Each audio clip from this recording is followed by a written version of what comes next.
कॉमारविड part B हम लोग कर रहे हैं रिवीजन क्लासेस। तो रिवाइज कर रहे हैं ऑलरेडी, ये सब मैं एक बार करवा चुका हूँ, दोबारा आपको रिवाइज करवा रहा हूँ।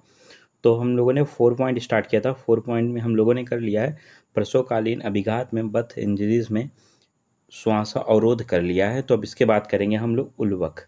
ठीक है, तो देखिए उल्वक रोग जो होता है तो सिलेबस में तो ये प्रसवकालीन व्याधि के अंतर्गत वर्णन है। ठीक है, सिलेबस में प्रसवकालीन व्याधि के अंतर्गत है, लेकिन बहुत जगह प्रसव उत्तरकालीन व्याधि है। तो जैसा भी आपको ठीक लगे वैसे आप पढ़ के रखिएगा, जो आपकी बुक में हो और जो आपको पता हो। तो देखिए उल्वक रोग, तो देखिए उल्वक रोग को एस्पायरेशन निमोनिया कहते हैं या एस्पायरेशन सिंड्रोम कहते हैं। तो देखो एस्पायरेशन मतलब होता है इनहेल करना, और वो जब ऑक्सीजन ले रहा होता है तो उस ऑक्सीजन सप्लाई उसे प्लेसेंटा से अच्छे से नहीं मिल पाती है, तो वह इनहेल कर जाता है। क्या इनहेल कर जाता है? तो वो एमनियोटिक फ्लूइड इनहेल कर जाता है, मतलब गर्भोधक का पान कर लेता है शिशु। ठीक है, और या फिर डिलीवरी के समय डिले डिलीवरी होने के कारण वो गर्भोधक का पान कर लेता है। तो कैसे होता है ये आपको पता चल गया। अब देखिए जो उल्वक रोग होता है ये नवजात शिशु में होने वाली प्राणवायु स्रोतस की व्याधि है। उल्वक रोग नवजात शिशु में होने वाली प्राणवायु स्रोतस की व्याधि है। प्रसव काल में शिशु के मुख में स्थित श्लेष्म, जिसे गर्भोधक कहते हैं उल्वक कहते हैं, यदि वह सम्यक प्रकार से शीघ्रता से एवं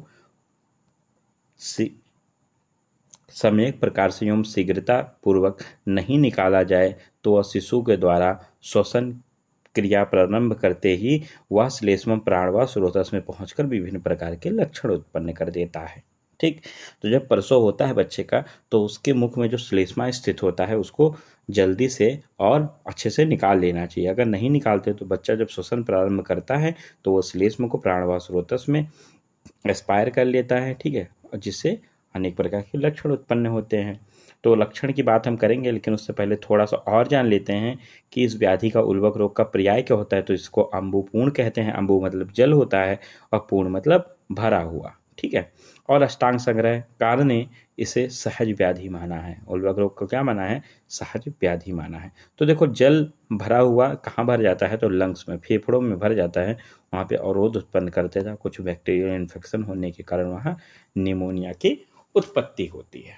निदान की बात की जाए तो जब प्रसव के बाद शिशु गर्भोधक को अमन करके बाहर नहीं निकाल पाता है अथवा मुख में कफ का ठीक से शोधन नहीं हो पाता है, ये निदान है। मतलब उसका जो गर्भोधक था वो अमन से बाहर अच्छे से नहीं निकल पाया या कफ का ठीक प्रकार से शोधन नहीं हो पाया, तो ये निदान था।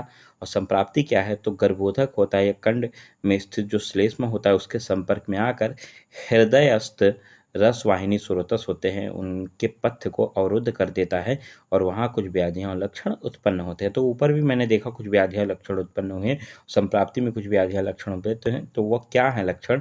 तो आप देख लीजिए, जैसे कि हृदय रोग, ठीक है, आक्षेपक मतलब कन्वल्जन, श्वास कांस हुआ, छर्दी हुआ, ज्वर हुआ, ये सारी चीज़ें उत्पन्न होती हैं। और इस दशा में क्या होता है? बालक मुट्ठी बांधकर बेहोश हो जाता है। आपको मैंने गृह रोग में पढ़ाया था एक जगह, बालक मुट्ठी बांधकर मल का त्याग करता है। तो आप कमेंट में बताइए कि वो कहाँ था। अब देखिए चिकित्सा की बात करें तो आपको पता है क्या करवाना है? तो स्रोत शोधन करवाना है।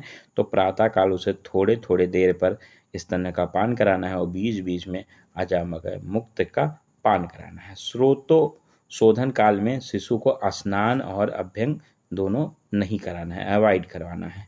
औषधि की बात की जाए तो उल्वानाशक योग का प्रयोग करना है, जैसे त्रिकटु हरित की वचा और हरिद्रा का कल्क दूध में मिलाकर देने से उल्वा निशेष जो रह जाता है वो भी निकल जाता है। तो ऐसे याद करो, यू टीवी है, मतलब आपके घर टीवी है तो यू से हो जाएगा आप या यू, और टी यू से आपका उल्वक हो जाएगा, टी से आपका त्रिकटु हो जाएगा, वी से आपका वचा हो जाएगा, है से आपका हरित की और हरिद्रा हो जाएगा। अब देखो पंचमूलाधिकृत का प्रयोग किया जाएगा, जिसमें बिल्वादि पंचमूल उसे बोलते हैं, आदि कंटेंट होते हैं। शशक घृत का प्रयोग करते हैं। शशक घृत जो होता है वो उल्वक रोग के लिए होता है, लेकिन अन्य रोगों में वर्क करता है, जैसे कि गुल्म हुआ, हिचकी हुआ, वात जनित रोग हुआ आदि रोगों को नाश करने वाला होता है तथा स्वस्थ शिशु को पुष्ट करता है। देखिए भैंसज रत्नावली में बताया गया है, तकुए के लोहे के गोले को तपाकर कटु तेल में बुझाने से, तेल का पान कराने से उल्बक रोग का नाश हो जाता है। मात्रा कितना प्रयोग करेंगे, तो 1 से 2 ml का प्रयोग करेंगे। अब देखिए इसका मॉडर्न कोरिलेशन क्या है, तो देखिए मॉडर्न कोरिलेशन जो इसका है,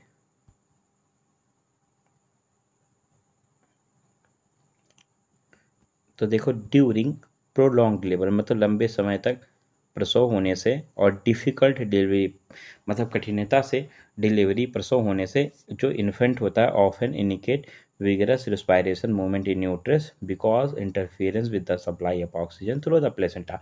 मतलब जो प्लेसेंटा से बच्चे को ऑक्सीजन का सप्लाई मिल रहा होता है, उसमें क्या होता है, इंटरफियरेंस होता है, उससे क्या होता है, बच्चा क्या करता है, गर्भ में ही, यूट्रस में ही वो रिस्पायरेशन शुरू कर देता है। रिस्पायरेशन शुरू कर देता है तो वो क्या कर लेता है, इन्फेंट में एस्पायर एमनियोटिक फ्लूइड, तो एमनियोटिक फ्लूइड का, गर्भोधक का वो पान कर लेता है।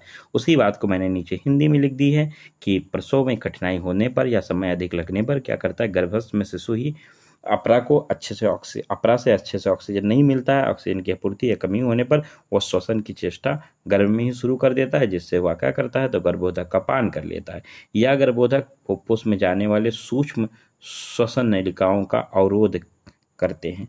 तो ये गर्भोधक क्या करता है, फुफ्फुस में जाने पर वहाँ पे सूक्ष्म श्वसन नलिकाएं होती हैं, उनका मार्ग अवरोध कर देता है, जिससे क्या होता है, गैस्पायरेशन निमोनिया की कंडीशन होती है, जिसे चूसण निमोनिया भी कहते हैं। चूसण क्योंकि एक्सपायर करके चूस के वो गर्भोधक का पान कर लेता है, ठीक है, एमनियोटिक फ्लूइड का, इसलिए इसे चूसण निमोनिया भी कहते हैं। तो हम लोगों का उल्बक रोग भी कंप्लीट हुआ। सिलेबस का पॉइंट नंबर 4 हम लोग कर रहे थे पार्ट बी में, जिसमें हम लोगों ने 2 व्याधियां कंप्लीट कर ली हैं। अब हम बात करेंगे उपशीर्षक का, जिसमें बात करेंगे कैपेट सक्सीनम और सिफेलो हेमेटोमा।